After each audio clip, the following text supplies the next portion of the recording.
Hello everybody, this is Toys R Us and welcome to another edition of What's Happening Wednesday. This is a weekly roundup show that I like to do on this channel, which again gives me the perfect opportunity to do exactly that. Keep you guys updated with things that are going on in the world of Transformers, and let you know what's happening with this YouTube channel, and of course my Instagram, which is toys_rus.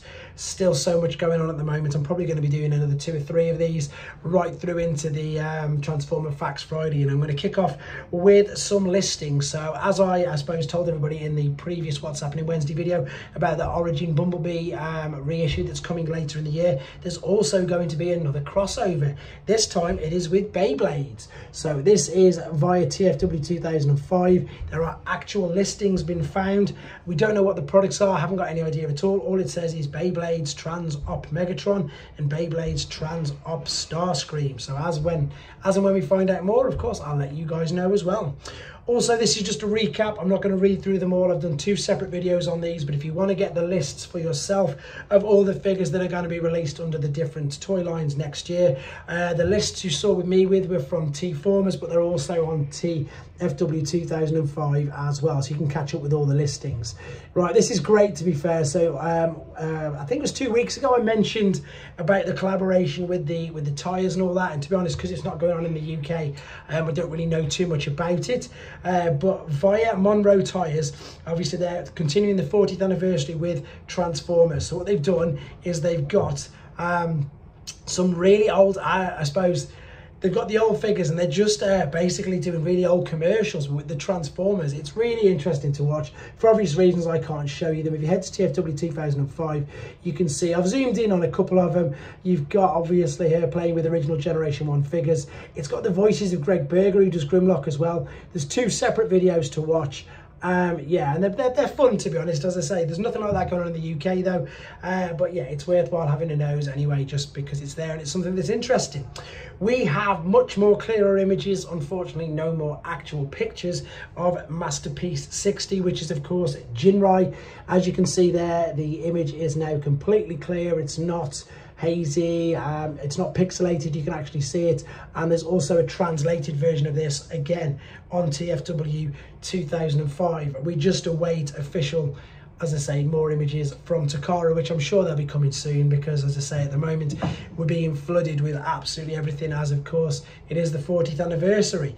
And here we go again. This is brilliant. This time it's the turn of Evan Brooks, who's put his information and his background into the Studio Series Leader Class Swoop figure. If you want to read the stuff that he's put there, either head to his Instagram page or indeed TFW 2005, where you can see these images, read his insights, read the thought processes, see how everything's gone into making what I would probably say at the moment, and I'm sure most people will agree, is the most anticipated and most wanted figure from Hasbro this year. It does look spectacular. Please also remember that I did say in the listings that Grimlock is getting a reissue next year, so if you are missing him, just hold out a bit longer. He is getting reissued, so you will be able to get them all without paying astronomical prices. Pre-order list go for him. I think it's 4 PM on Thursday in America. I think it's 6 PM in the UK. I will confirm that time with you, but be alert for your pre-orders on Thursday to get him ordered. Right, I've got a few more things from WonderCon here. This was, of course, where they officially revealed all of these figures, but they also did a Q&A. So what the things like this is, one thing that's been generating a lot of buzz online is Skybound Optimus with Megatron's arm. If made, what line would that likely fall under? That would fall under your overall Generations line. So if that did happen, that is what they would bring it underneath. There's a few, as I say, Q&As on there. I'm not going to read them all out to you because there's lots of questions, and indeed some people might not find it interesting, some people might. So again, head to TFW 2005. There is, which you can see there, a full Q&A where is it? Let me get it right.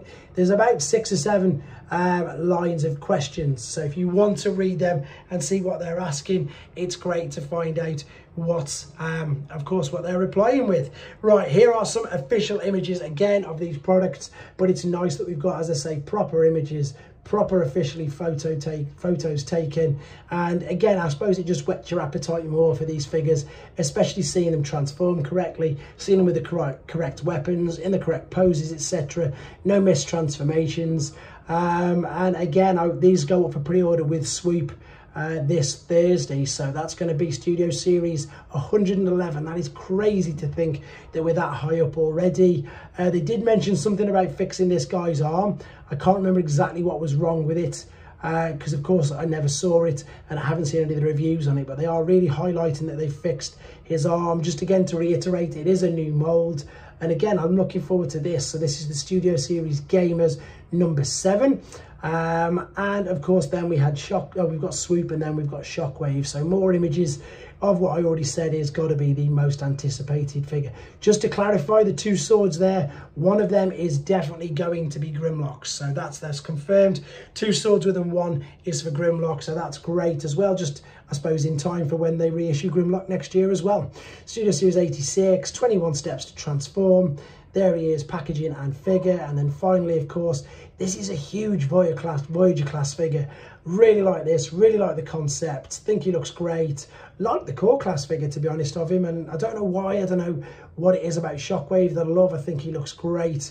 Maybe it's the purples, maybe it's the big yellow eye, I'm not too sure, but he is of course number 110, and there is the official packaging for him as well. So right, this is something that I'm really tempted to order. So Lewin Resources, they made this incredible oversized Optimus Prime figure called Atlas, and they are not reissuing, but I suppose they're remaking it, doing it again, and this is available to order on ShowZ, so I'm really tempted. It weighs just under 22 pounds, so 10 kilos. It's 28 inches tall with die-cast parts. So there is the Lewin Optimus Prime, there is the Generation 1 Optimus Prime. What do you think, guys? Is it worth going for it? Oh, I'm so tempted. I saw one in person in the first convention I went to, and it was just, I think it's an oversized MP10 mold. Again, correct me if I'm wrong for anybody who knows about this.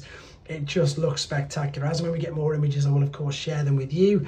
Talking of more images, here is Iron Factory's Chaos Blaze, which is their take on a Fallen, and it's legend scale. So you're gonna have to I'm gonna apologize for the reflection and the glare here, because with it being a mainly dark colored figure, it's going to reflect quite badly. The flames look like you can reattach them and take them off, etc. I do have this on pre-order, and I'm very excited to get this. I think it looks great.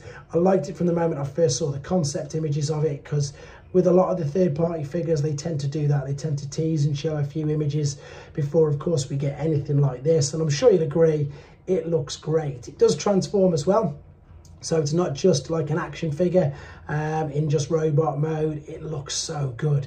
Can't wait to review this guy. And of course, it's the Fallen. So, you know, real great character as well. I think that's pretty much the last ones on there. Again, Fans Hobby's Facebook page have got more images of their take on a Masterpiece Scale Armada Jetfire. This is the shuttle mode.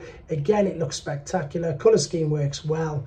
And as I said in most videos talking about Fans Hobby, my only experience with these has been nothing but fantastic. Nice, good transformation processes, unlike some third-party Masterpiece figures, and, you know, fun to actually play with and suit the purpose, and indeed look great. So there we go. That's going to round up part 2 of What's Happening Wednesday. I'm probably going to do bonus Thursday ones as well as the normal Transformer Facts Friday, because there's so much going on at the moment. As I said, main thing to be aware of is pre-orders are going live for the WonderCon figures on Thursday. I'm going to be doing another live Friday night instead of the Saturday this time round, because I'm at the NEC on Sunday. So anybody in the UK or anywhere near the vicinity of Birmingham, Sunday morning I'm doing a store, selling some doubles, selling some other figures, creating space ready to buy new figures. And just, even if you're not interested in buying anything, just please do pop over and say hello. It's great meeting everybody there. I'll try my best to get some good videos, but because I'm actually doing a stall, it probably won't be as good as I'd like it to be, but I'll still do my very best. And as always, guys, thank you for the support. Keep the comments coming in, keep the interaction. The channel's really growing quite fast now, and again, it's great time to be a Transformers fan, and hopefully, as I say, I can do my very best to cover it all for you at the same time. Take care, guys.